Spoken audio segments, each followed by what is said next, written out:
Bismillahirrahmanirrahim. Assalamu alaikum dear students. Welcome to the video lectures of Digital Summer Pack Grade 1 and we are studying mathematics. Today our topic is about counting in twos, fives and tens. अब ये क्या है? आपने तो counting पढ़ी हुई है ना, 1 2 3 4 5 6 7 अप टू 99 तक आपने काउंटिंग पढ़ी हुई है।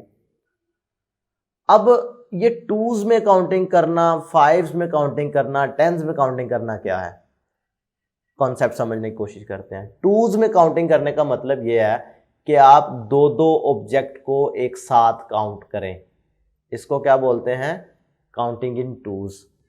इसी तरह जब काउंटिंग इन फाइव्स की बात करेंगे तो आप पांच पांच ऑब्जेक्ट को एक साथ काउंट करेंगे। काउंटिंग इन टेंस की बात करेंगे तो आप 10-10 ऑब्जेक्ट को एक साथ काउंट करना सीखेंगे। ठीक है। काउंटिंग इन टू में क्या है, एक एग्जांपल मैं करवा रहा हूं। Count in twos and tell the total number of objects. अब ये दो पार्ट हैं आपके पास दिए गए। अगर आप टूज में काउंट करो तो भी ये 2 है, ये भी 2 है, ये देखो सब 2 ऑरेंजेस पड़े हुए हैं। ठीक है।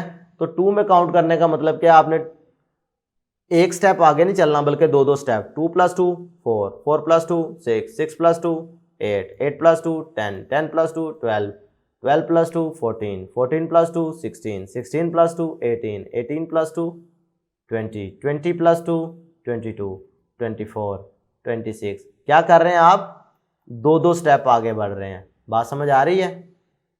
तो इधर अब आपने क्या लिख देना है, टोटल नंबर ऑफ ऑरेंजेस लिख देंगे। इसी तरीके से आपने स्ट्रॉबेरीज को काउंट करना है इसी तरीके से, और आपने यहां पर लिख देना है। नेक्स्ट अगर आप देखें, complete the following by counting in twos. इनको आप टूज में काउंट करो और लिखते जाओ। भाई 30 है, 30 को आगे टूज में काउंट करो तो 32, फिर 34 है, 34 के आगे क्या आएगा 36, और इसी तरीके से ये बकाया बॉक्सेस भी आपने टूज के लिहाज से काउंट करते हुए कंप्लीट करने हैं। टूज में काउंटिंग करने का मकसद बेसिकली क्या आता है, मतलब क्या होता है कि आपने दो प्रीवियस नंबर में ऐड करते जाना है। अब जब हम काउंटिंग इन फाइव की बात करेंगे, फाइव्स में काउंट करना है तो आपने उसी तरीके से 5-5 ऑब्जेक्ट, ये 5-5 है ना, तो 5 में ये आपने +5 किया तो क्या बन जाएगा 10, अगले में 15, अगले में 20, उससे अगले में 25, 30, 35। तो पता चला जब आप काउंट इन फाइव्स कर रहे होते हैं, इसका मतलब है आपने 5-5 स्टेप आगे मूव करना है। ठीक है। इसको इसीलिए स्किप काउंटिंग भी कहा जाता है।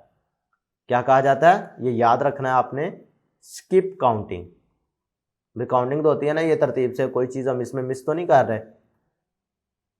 ठीक है। लेकिन जब हम काउंटिंग इन 2 किया तो हमने ये नंबर पहला ये स्किप कर दिया, ये स्किप कर दिया, ये कर दिया। ठीक है। इस वजह से इसे स्किप काउंटिंग कहते हैं। जब 5 में किया तो आपने ये पिछले चारों ही स्किप कर दिए और 5 से डायरेक्ट कहां पे चले गए, 10 पे चले गए।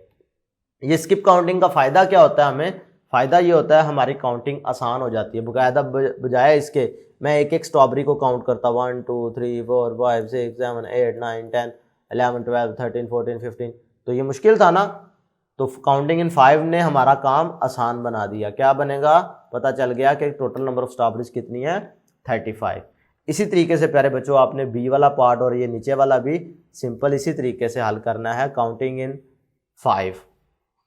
अब ये लास्ट वाला अगर आप क्वेश्चन देखें तो कह रहा है complete the following by counting in tens.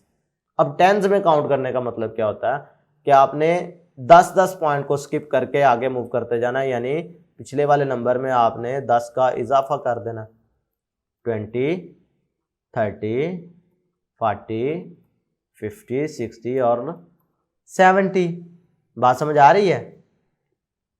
अब इसी से रिलेटेड आपको नेक्स्ट एग्जांपल दी गई है। ये अगर आप बंडल काउंट करें तो हर एक बुके में टोटल नंबर ऑफ फ्लावर्स कितने हैं, ये 10 फ्लावर्स दिए गए हैं।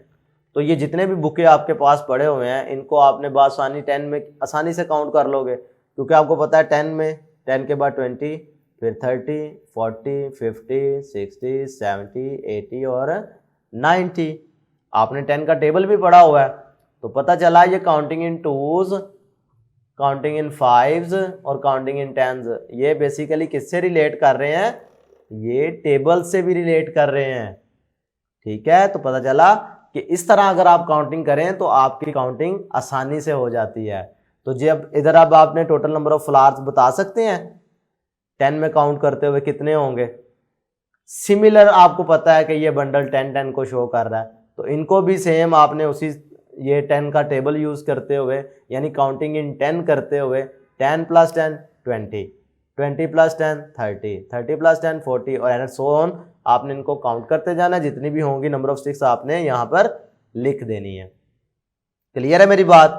अब ये कितना आसान का क्वेश्चन है कि आपने इसको 5 से काउंटिंग करते हुए कंप्लीट करना है। मैंने आपको पीछे सिखा दिया है, इसलिए आप इसे बआसानी कर सकेंगे। तो प्यारे बच्चों, आज के लिए इतना ही। नेक्स्ट वीडियो लेक्चर में नए टॉपिक के साथ फिर मुलाकात होगी। अल्लाह हाफिज़।